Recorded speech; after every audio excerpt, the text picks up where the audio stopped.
أعوذ بالله من الشيطان الرجيم. بسم الله الرحمن الرحيم. ما لم تكونوا تعلمون فاذكروني أذكركم واشكروا لي ولا تكفرون. يا أيها الذين آمنوا استعينوا بالصبر والصلاة إن الله مع الصابرين. ولا تقولوا لمن يقتل في سبيل الله أموات بل أحياء ولكن لا تشعرون. ولنبلونكم بشيء من الخوف والجوع ونقص من الأموال والأنفس والثمرات وبشر الصابرين الذين إذا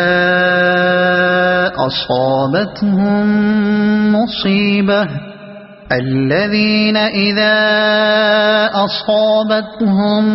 مصيبة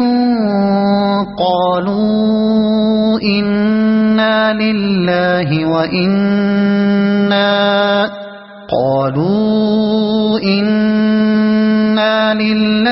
وإنا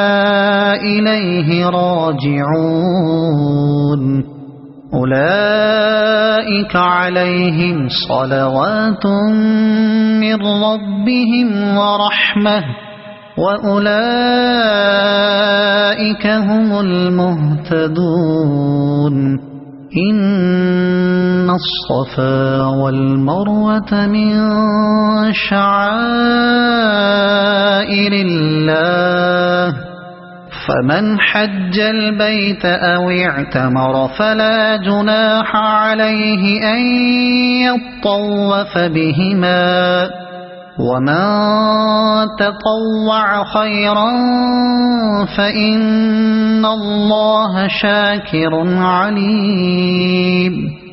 إن الذين يكتمون ما أنزلنا من البينات والهدى من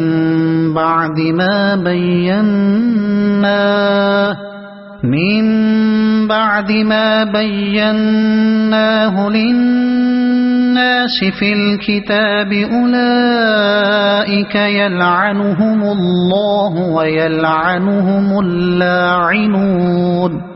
إلا الذين تابوا وأصلحوا وبينوا فأولئك أتوب عليهم وأنا التواب الرحيم. إن الذين كفروا وماتوا وهم كفار أولئك عليهم لعنة الله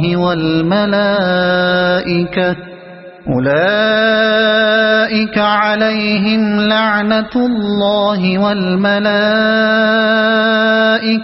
والناس أجمعين خالدين فيها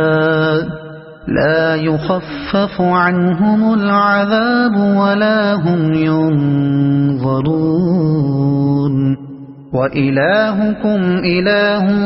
واحد لا إله إلا هو الرحمن الرحيم. إن في خلق السماوات والأرض واختلاف الليل والنهار والفلك التي تجري في البحر بما ينفع الناس وما أنزل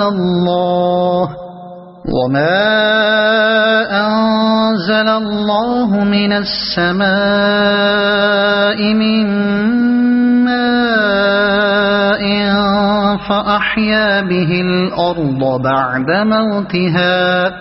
فأحيا به الأرض بعد موتها وبث فيها من كل دابة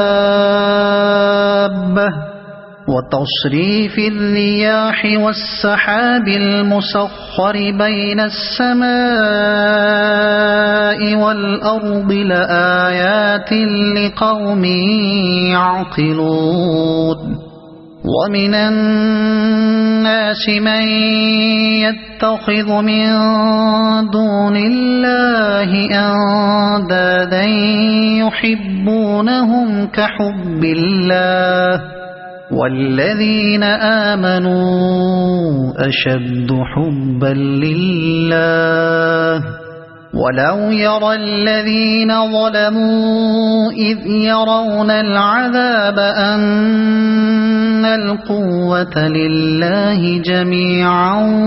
وأن الله شديد العذاب إذ تبرأ الذين اتبعوا من الذين اتبعوا ورأوا العذاب وتقطعت بهم الأسباب وقال الذين اتبعوا لو أن لنا كرة فنتبرأ منهم كما تبرؤوا منا كذلك يريهم الله أعمالهم حسرات عليهم وما هم بخارجين من النار يا أيها الناس كلوا مما في الأرض حلالا طيبا ولا تتبعوا خطوات الشيطان إنه لكم عدو مبين إنما يأمركم بالسوء والفحشاء وأن تقولوا على الله ما لا تعلمون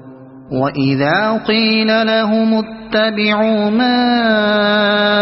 أنزل الله قالوا بل نتبع ما ألفينا عليه آباءنا أولو كان آباؤهم لا يعقلون شيئا ولا يهتدون ومثل الذين كفروا كمثل الذي ينعق بما لا يسمع إلا دعاء ونداء صم بكم عمي فهم لا يعقلون يا أيها الذين آمنوا كلوا من طيبات ما رزقناكم واشكروا لله إن كنتم إياه تعبدون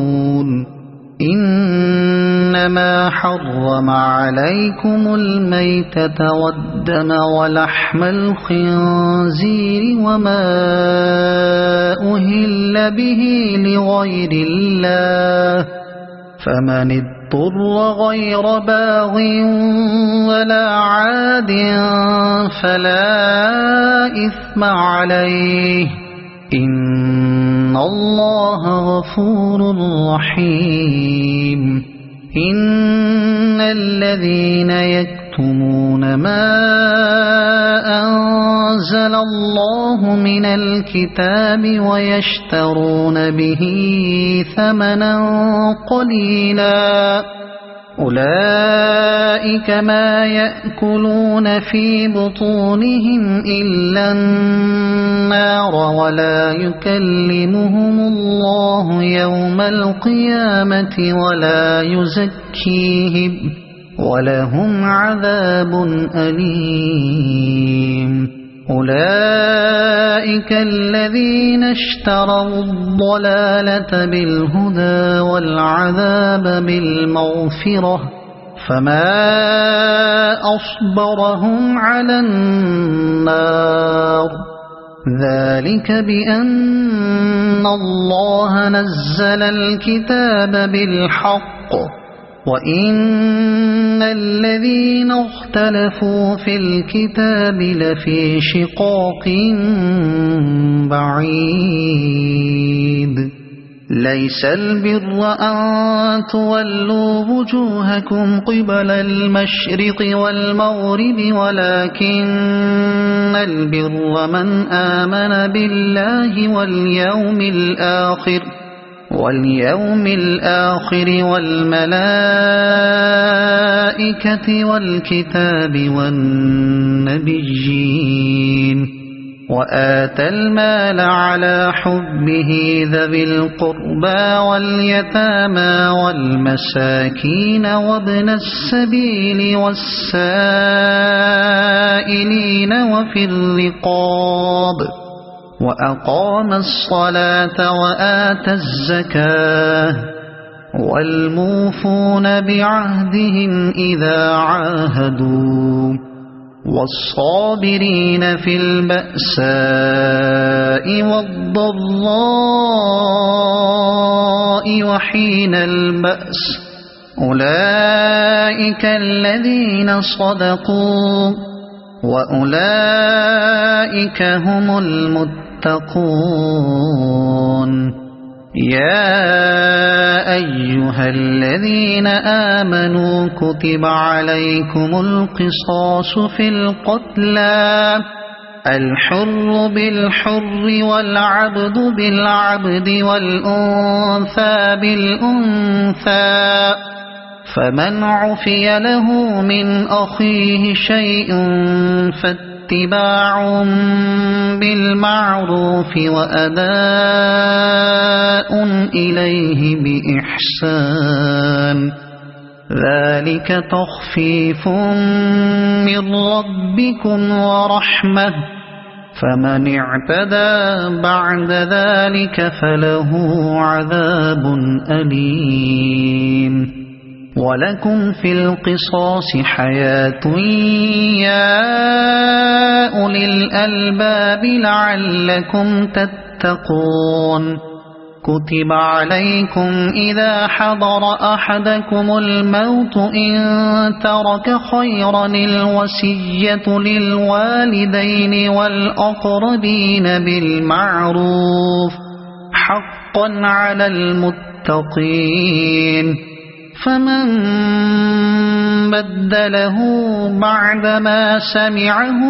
فإنما إثمه على الذين يبدلونه إن الله سميع عليم فمن خاف من موص جنفا أو إثما فأصلح بينهم فلا إثم عليه إن الله غفور رحيم يا أيها الذين آمنوا كتب عليكم الصيام كما كتب على الذين من قبلكم لعلكم تتقون أياما معدودات فمن كان منكم مريضا أو على سفر فعدة من أيام أخر وعلى الذين يطيقونه فدية طعام مسكين فمن تطوع خيرا فهو خير له وأن تصوموا خير لكم إن كنتم تعلمون شهر رمضان الذي أنزل فيه القرآن هدى للناس وبينات من الهدى والفرقان فمن شهد منكم الشهر فليصمه، ومن كان مريضا أو على سفر فعدة من أيام أخر،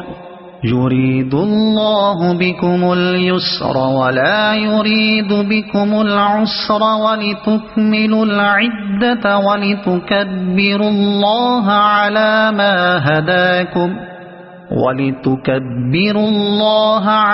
ما هداكم ولعلكم تشكرون.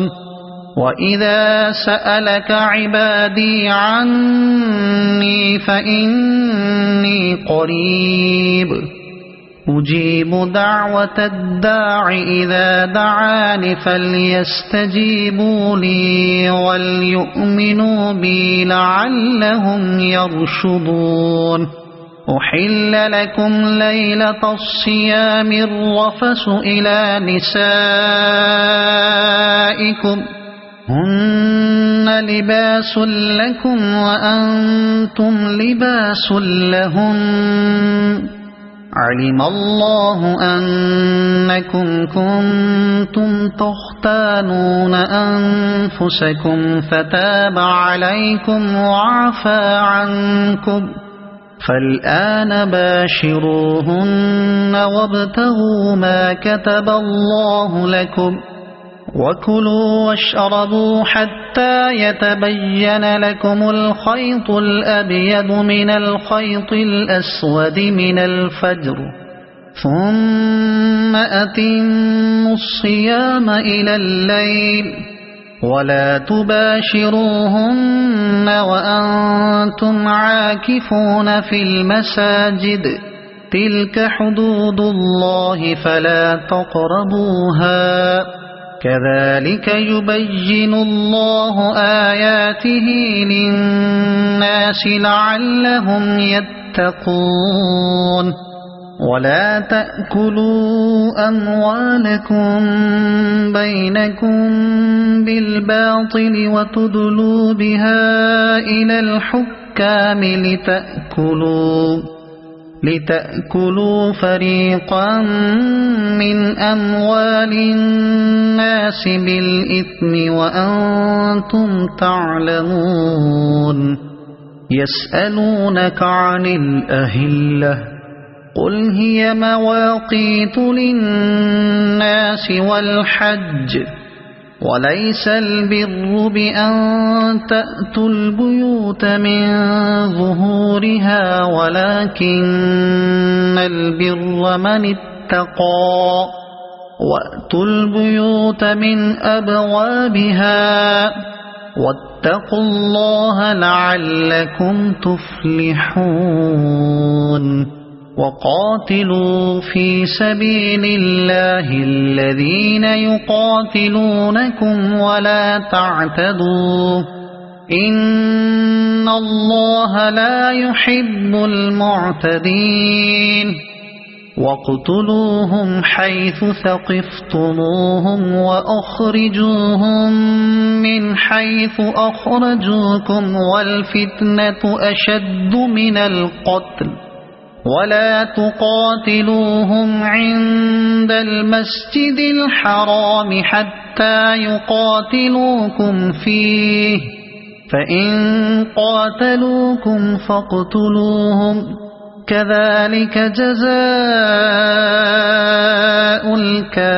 الكافرين. فإن انتهوا فإن الله غفور رحيم. وقاتلوهم حتى لا تكون فتنة ويكون الدين لله، فإن انتهوا فلا عدوان إلا على الظالمين. الشهر الحرام بالشهر الحرام والحرمات قصاص، فمن اعتدى عليكم فاعتدوا عليه بمثل ما اعتدى عليكم، واتقوا الله واعلموا أن الله مع المتقين.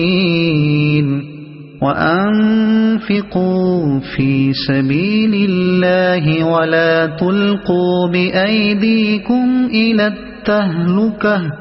وأحسنوا إن الله يحب المحسنين وأتموا الحج والعمرة لله فإن أحصرتم فما استيسر من الهدي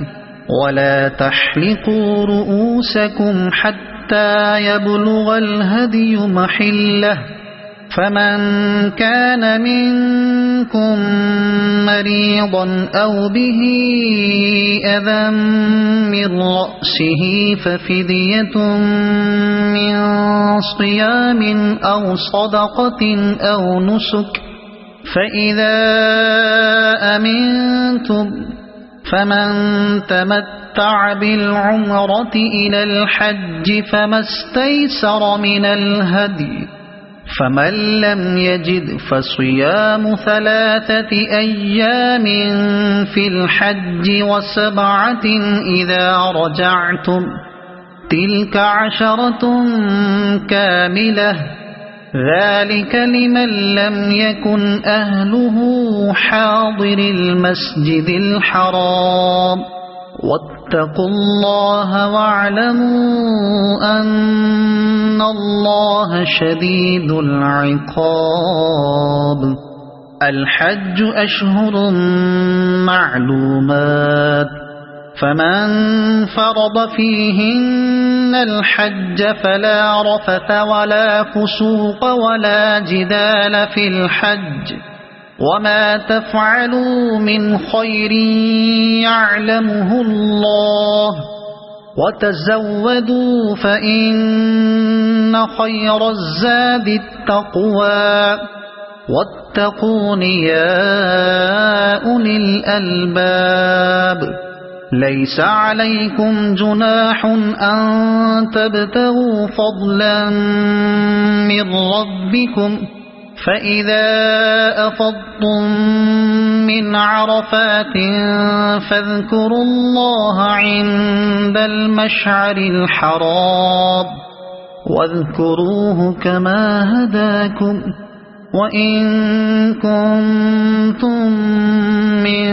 قبله لمن الضالين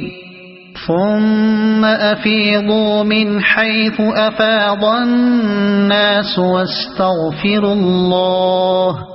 إن الله غفور رحيم فإذا قضيتم مناسككم فاذكروا الله كذكركم آباءكم أو أشد ذكرا فمن الناس من يقول ربنا آتنا في الدنيا وما له في الآخرة من خلاق ومنهم من يقول ربنا آتنا في الدنيا حسنة وفي الآخرة حسنة وقنا عذاب النار أولئك لهم نصيب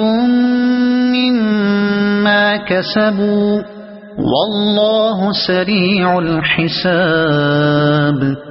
واذكروا الله في أيام معدودات فمن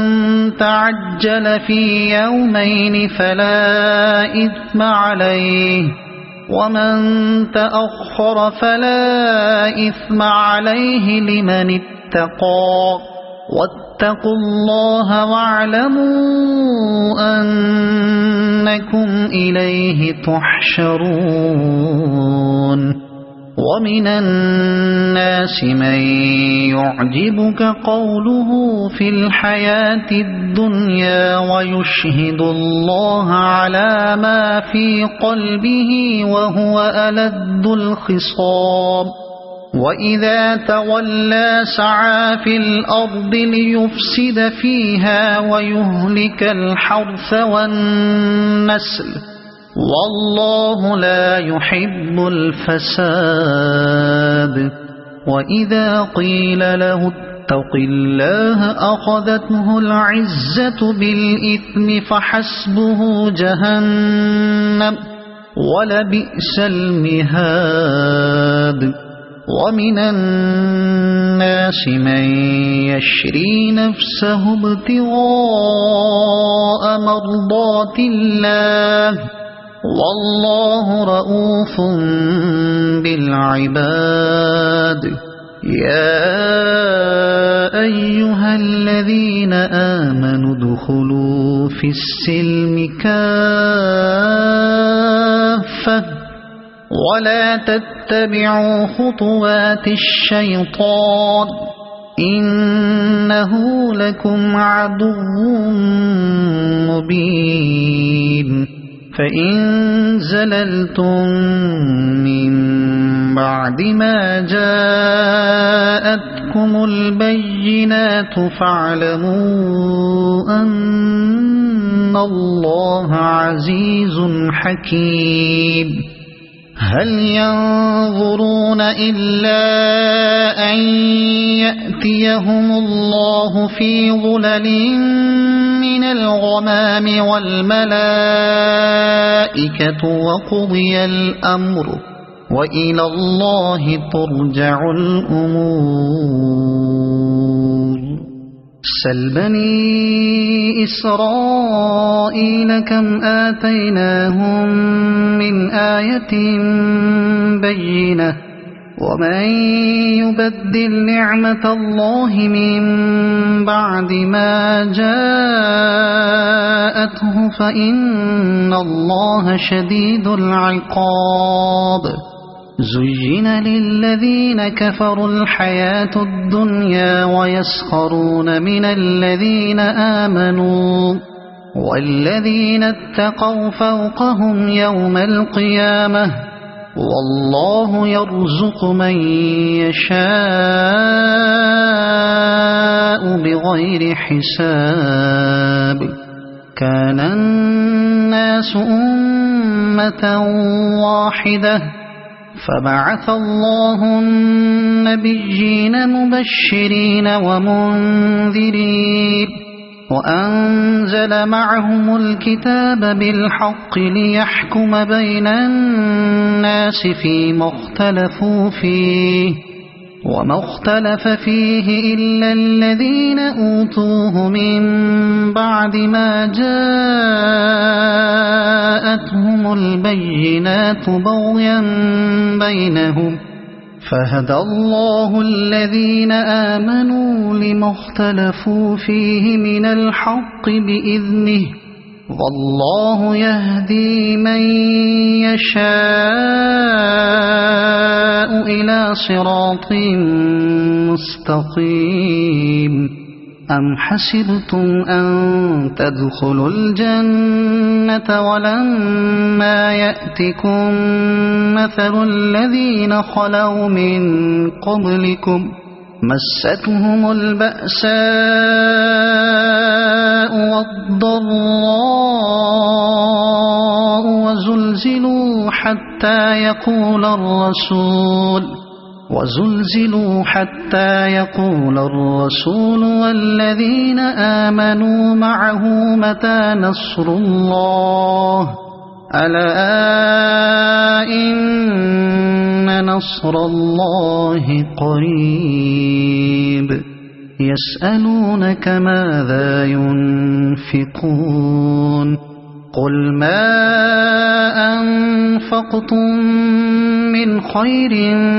فللوالدين والأقربين واليتامى والمساكين وابن السبيل وما تفعلوا من خير فإن الله به عليم.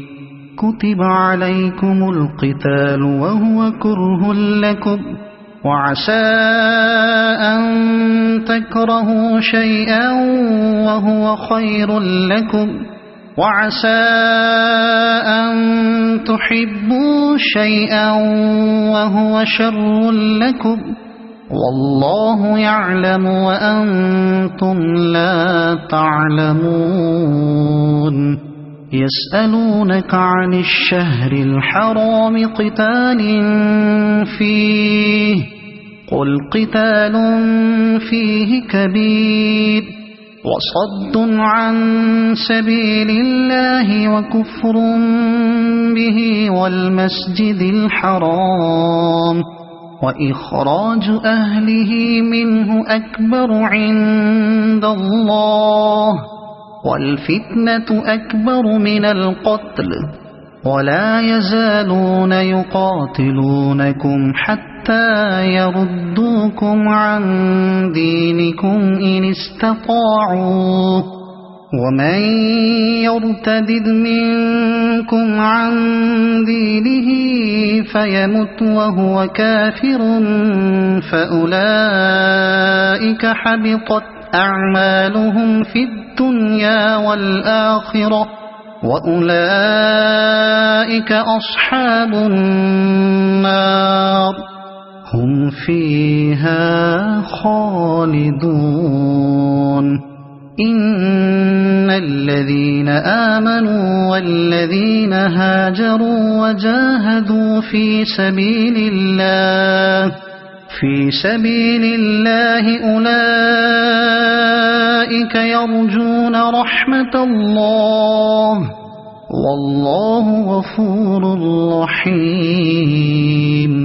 يسألونك عن الخمر والميسر قل فيهما إثم كبير ومنافع للناس وإثمهما أكبر من نفعهما ويسألونك ماذا ينفقون قل العفو كذلك يبين الله لكم الآيات لعلكم تتفكرون في الدنيا والآخرة ويسألونك عن اليتامى قل إصلاح لهم خير وإن تخالطوهم فإخوانكم والله يعلم المفسد من المصلح ولو شاء الله لأعنتكم إن الله عزيز حكيم ولا تنكحوا المشركات حتى يؤمنوا ولأمة مؤمنة خير من مشركة ولو أعجبتكم ولا تنكحوا المشركين حتى يؤمنوا ولعبد مؤمن خير من مشرك ولو أعجبكم أولئك يدعون إلى النار والله يدعو إلى الجنة والمغفرة بإذنه ويبين آياته للناس لعلهم يتذكرون ويسألونك عن المحيض قل هو أذى فاعتزلوا النساء في المحيض ولا تقربوهن حتى يطهرن فإذا تطهرن فأتوهن من حيث أمركم الله إن الله يحب التوابين ويحب المتطهرين نساؤكم حرث لكم فأتوا حرثكم أنى شئتم وقدموا لأنفسكم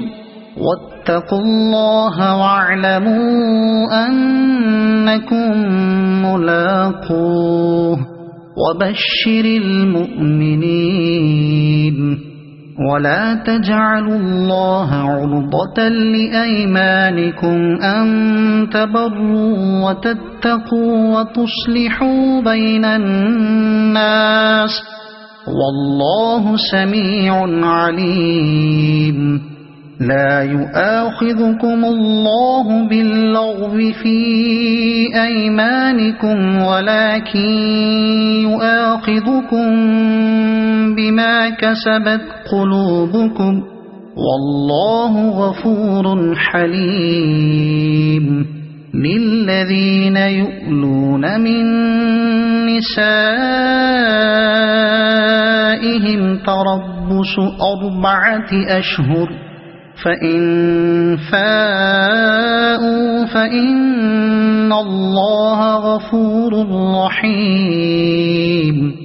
وإن عزموا الطلاق فإن الله سميع عليم والمطلقات يتربصن بأنفسهن 3 قروء ولا يحل لهن أن يكتمن ما خلق الله في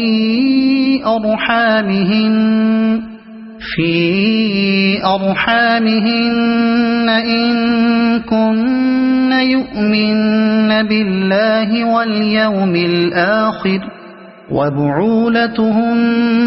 أحق بردهن في ذلك إن أرادوا إصلاحا ولهن مثل الذي عليهن بالمعروف وللرجال عليهن درجة والله عزيز حكيم الطلاق 2 فإمساك بمعروف أو تسريح بإحسان ولا يحل لكم أن تأخذوا مما آتيتموهن شيئا إلا أن يخافا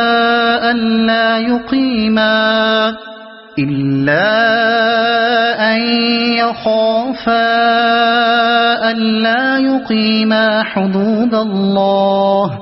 فإن خفتم ألا يقيما حدود الله فلا جناح عليهما فيما افتدت به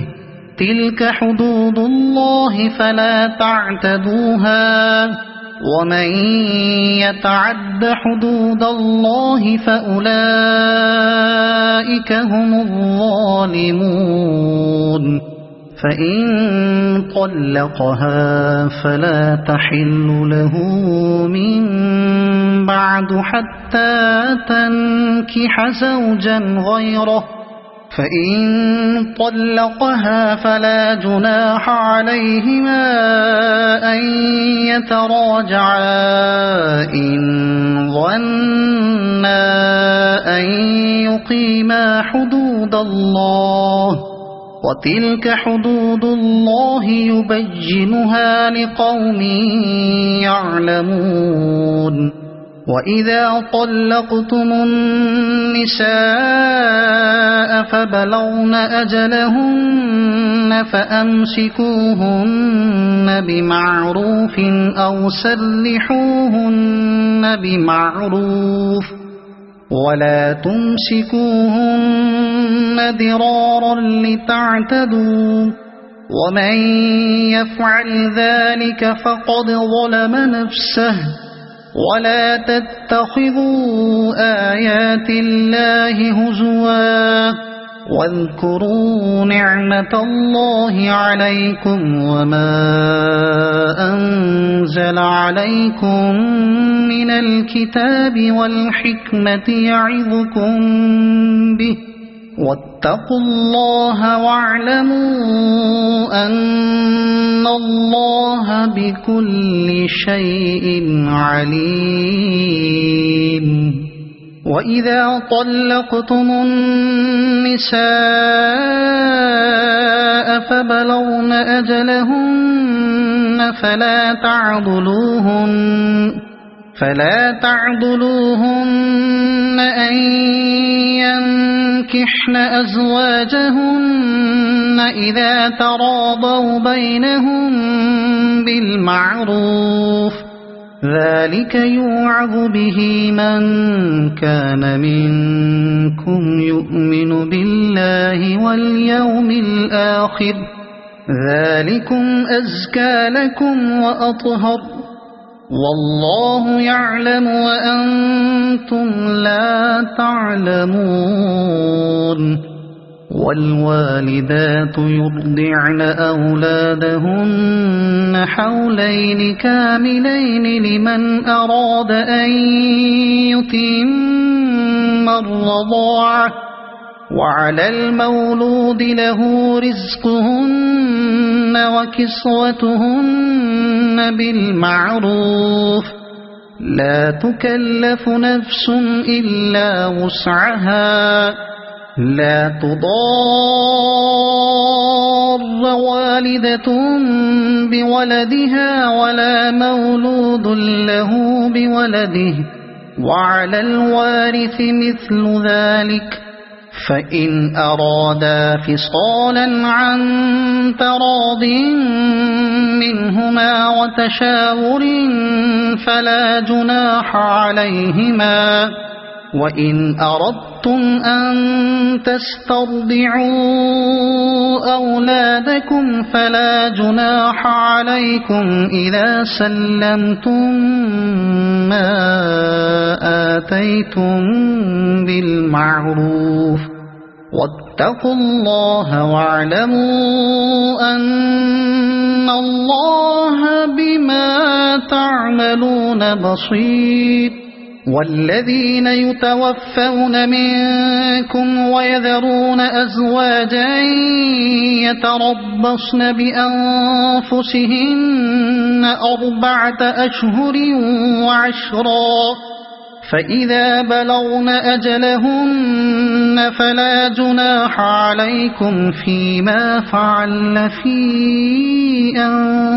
أنفسهن بالمعروف والله بما تعملون خبير ولا جناح عليكم فيما عرضتم به من خطبة النساء أو أكننتم في أنفسكم علم الله أنكم ستذكرونهن ولكن لا تواعدوهن سرا إلا أن تقولوا قولا معروفا ولا تعزموا عقدة النكاح حتى يبلغ الكتاب أجله واعلموا أن الله يعلم ما في أنفسكم فاحذروه واعلموا أن الله غفور حليم لا جناح عليكم إن طلقتم النساء ما لم تمسوهن أو تفرضوا لهن فريضة ومتعوهن على الموسع قدره وعلى المقتر قدره متاعا بالمعروف حقا على المحسنين وإن طلقتموهن من قبل أن تمسوهن وقد فرضتم لهن فريضة فنصف ما فرضتم إلا أن يعفون أو يعفو الذي بيده عقدة النكاح وأن تعفوا أقرب للتقوى ولا تنسوا الفضل بينكم إن الله بما تعملون بصير حافظوا على الصلوات والصلاة الوسطى وقوموا لله قانتين فإن خفتم فرجالا أو ركبانا فإذا أمنتم فاذكروا الله كما علمكم ما لم تكونوا تعلمون والذين يتوفون منكم ويذرون أزواجا وصية لأزواجهم متاعا إلى الحول غير إخراج فإن خرجن فلا جناح عليكم فيما فعل في أنفسهن من معروف والله عزيز حكيم وللمطلقات متاع بالمعروف حقا على المتقين كذلك يبين الله لكم آياته لعلكم تعقلون ألم تر إلى الذين خرجوا من ديارهم وهم ألوف حذر الموت فقال لهم الله موتوا ثم أحياهم إن الله لذو فضل على الناس ولكن أكثر الناس لا يشكرون وقاتلوا في سبيل الله واعلموا أن الله سميع عليم من ذا الذي يقرض الله قرضا حسنا فيضاعفه له أضعافا كثيرة والله يقبض ويبسط وإليه ترجعون ألم تر إلى الملأ من بني إسرائيل من بعد موسى إذ قالوا لنبي له مبعث لنا ملكا نقاتل في سبيل الله قال هل عسيتم إن كتب عليكم القتال ألا تقاتلوا قالوا وما لنا ألا نقاتل في سبيل الله وقد أخرجنا من ديارنا وأبنائنا فلما كتب عليهم القتال تولوا إلا قليلا منهم والله عليم بالظالمين وقال لهم نبيهم إن الله قد بعث لكم طالوت ملكا قالوا أنى يكون له الملك علينا ونحن أحق بالملك منه ولم يؤت سعة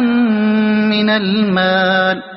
قال إن الله اصطفاه عليكم وزاده بسطة في العلم والجسم والله يؤتي ملكه من يشاء والله واسع عليم وقال لهم نبيهم إن آية ملكه أن يأتيكم التابوت فيه سكينة من ربكم وبقية مما ترك آل موسى وآل هارون تحمله الملائكة إن في ذلك لآية لكم إن كنتم مؤمنين فلما فصل طالوت بالجنود قال إن الله مبتليكم بنهر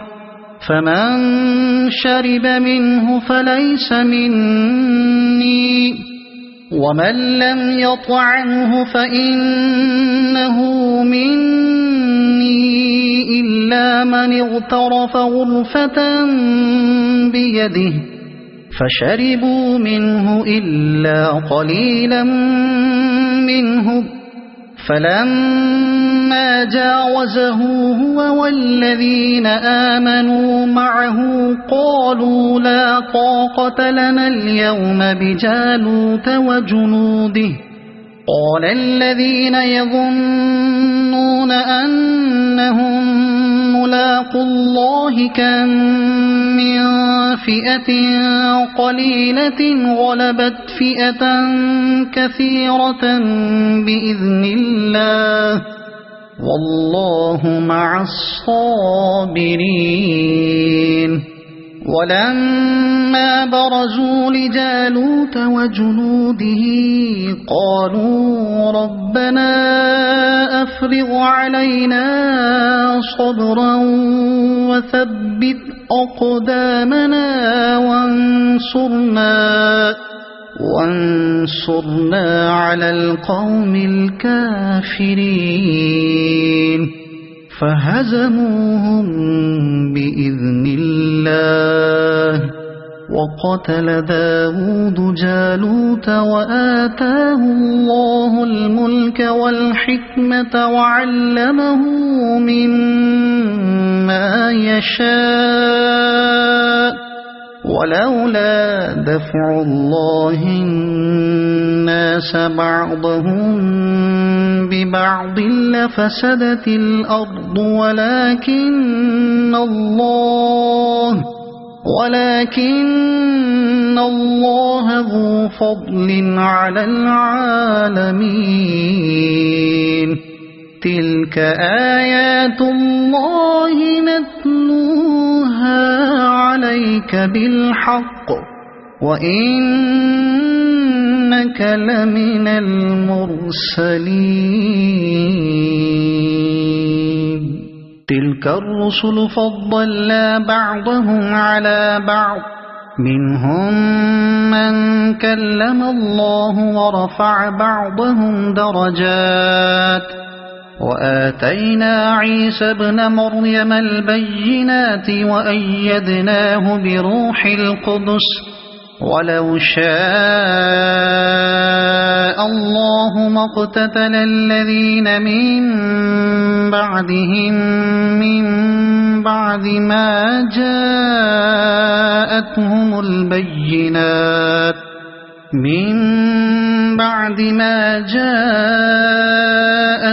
البينات ولكن اختلفوا فمنهم من آمن ومنهم من كفر ولو شاء الله ما اقتتلوا ولكن الله يفعل ما يريد يا أيها الذين آمنوا أنفقوا مما رزقناكم من قبل أن يأتي يوم لا بيع فيه ولا خلة ولا شفاعة والكافرون هم الظالمون الله لا إله إلا هو الحي القيوم لا تأخذه سنة ولا نوم له ما في السماوات وما في الأرض من ذا الذي يشفع عنده إلا بإذنه يعلم ما بين أيديهم وما خلفهم ولا يحيطون بشيء من علمه إلا بما شاء وسع كرسيه السماوات والأرض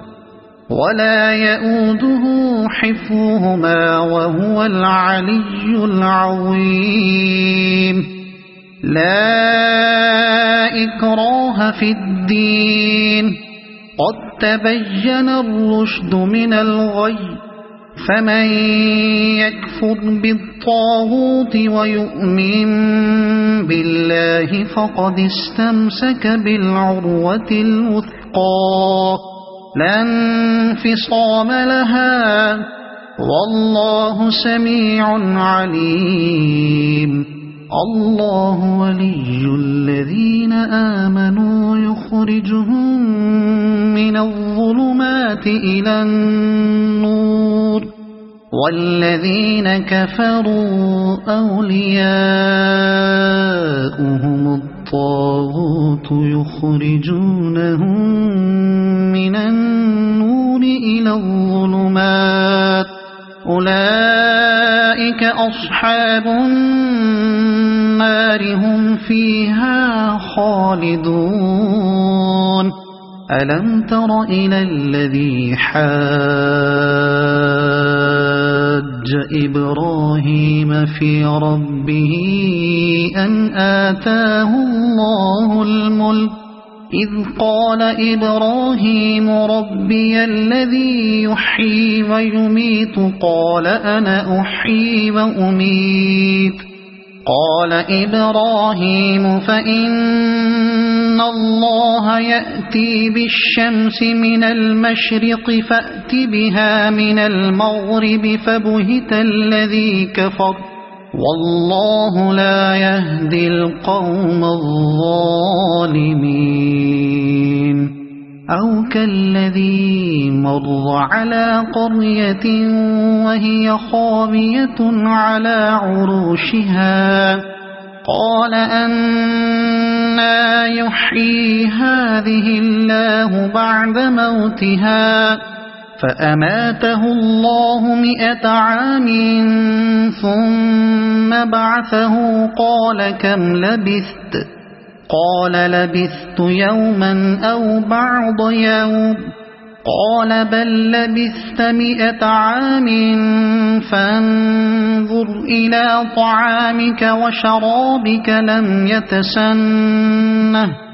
وانظر إلى حمارك ولنجعلك آية للناس وانظر إلى العظام كيف ننشزها ثم نكسوها لحما فلما تبين له قال أعلم أن الله على كل شيء قدير وإذ قال إبراهيم رب أرني كيف تحيي الموتى قال أولم تؤمن قال بلى ولكن ليطمئن قلبي قال فخذ 4 من الطير فصرهن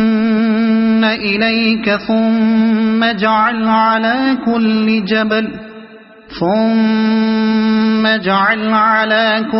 جبل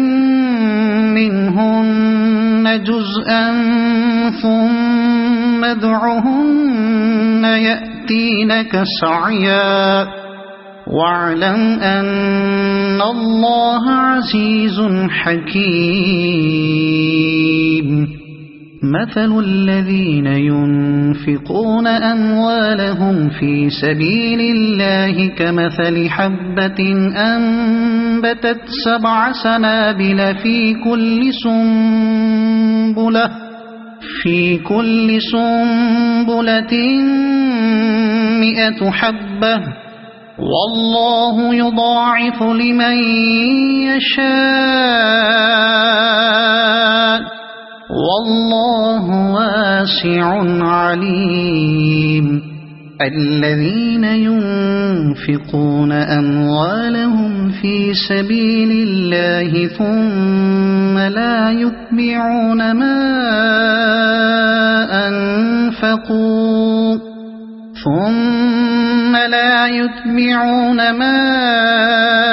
أنفقوا منا ولا أذى لهم أجرهم عند ربهم ولا خوف عليهم ولا هم يحزنون قول معروف ومغفرة خير من صدقة يتبعها أذى والله غني حليم يا أيها الذين آمنوا لا تبطلوا صدقاتكم بالمن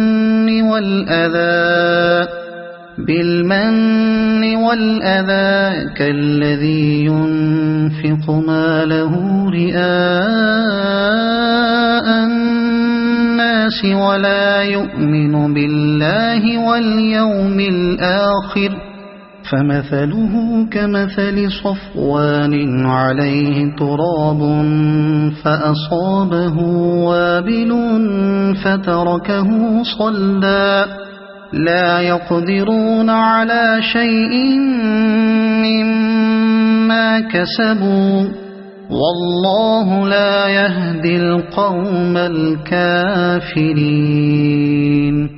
ومثل الذين ينفقون أموالهم ابتغاء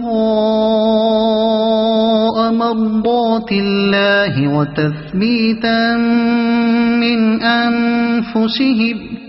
وتثبيتا من أنفسهم كمثل جنة بربوة أصابها وابل فآتت أكلها ضعفين فإن لم يصبها وابل فطل والله بما تعملون بصير أيود أحدكم أن تكون له جنة من نخيل وأعناب تجري من تحتها الأنهار له فيها من كل الثمرات وأصابه الكبر وله ذرية ضعفاء فأصابها إعصار فيه نار فاحترقت كذلك يبين الله لكم الآيات لعلكم تتفكرون يا أيها الذين آمنوا أنفقوا من طيبات ما كسبتم ومما أخرجنا لكم من الأرض ولا تيمموا الخبيث منه تنفقون ولستم بآخذيه إلا أن تغمضوا فيه واعلموا أن الله غني حميد الشيطان يعدكم الفقر ويأمركم بالفحشاء والله يعدكم مغفرة منه وفضلا والله واسع عليم يؤتي الحكمة من يشاء ومن يؤت الحكمة فقد أوتي خيرا كثيرا وما يذكر إلا أولو الألباب وما أنفقتم من نفقة أو نذرتم من نذر فإن الله يعلمه وما للظالمين من أنصار إن تبدوا الصدقات فنعما هي وإن تخفوها وتؤتوها الفقراء فهو خير لكم ويكفر عنكم من سيئاتكم والله بما تعملون خبير ليس عليك هداهم ولكن الله يهدي من يشاء وما تنفقوا من خير فلأنفسكم وما تنفقون إلا ابتغاء وجه الله وما تنفقوا من خير يوفى إليكم وأنتم لا تظلمون للفقراء الذين أحصروا في سبيل الله لا يستطيعون ضربا في الأرض يحسبهم الجاهل أغنياء من التعفف تعرفهم بسيماهم لا يسألون الناس إلحافا وما تنفقوا من خير فإن الله به عليم الذين ينفقون أموالهم بالليل والنهار سرا وعلانية فلهم أجرهم عند ربهم ولا خوف عليهم ولا هم يحزنون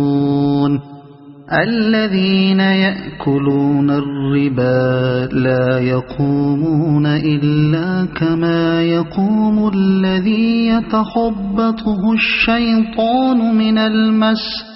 ذلك بأنهم قالوا إنما البيع مثل الربا وأحل الله البيع وحرم الربا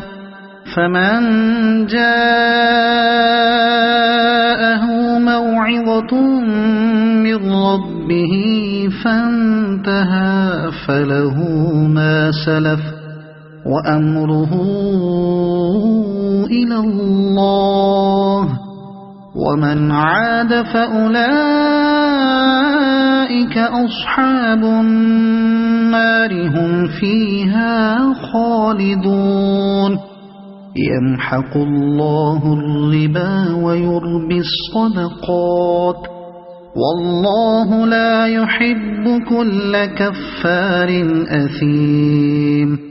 إن الذين آمنوا وعملوا الصالحات وأقاموا الصلاة وآتوا الزكاة لهم أجرهم عند ربهم ولا خوف عليهم ولا هم يحزنون يا أيها الذين آمنوا اتقوا الله وذروا ما بقي من الربا إن كنتم مؤمنين فإن لم تفعلوا فأذنوا بحرب من الله ورسوله وإن تبتم فلكم رؤوس أموالكم لا تظلمون ولا تظلمون وإن كان ذو عسرة فنظرة إلى ميسرة وأن تصدقوا خير لكم إن كنتم تعلمون واتقوا يوما ترجعون فيه إلى الله ثم توفى كل نفس ما كسبت وهم لا يظلمون يا أيها الذين آمنوا إذا تداينتم بدين إلى أجل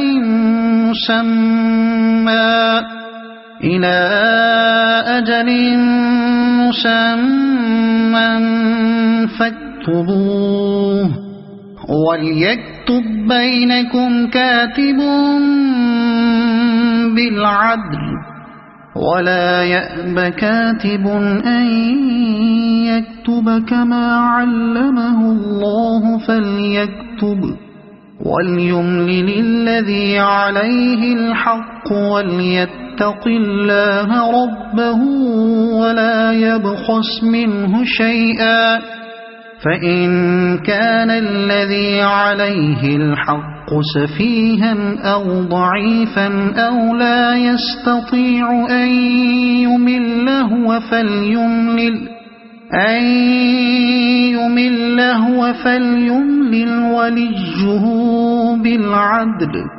واستشهدوا شهيدين من رجالكم فإن لم يكونا رجلين فرجل وامرأتان ممن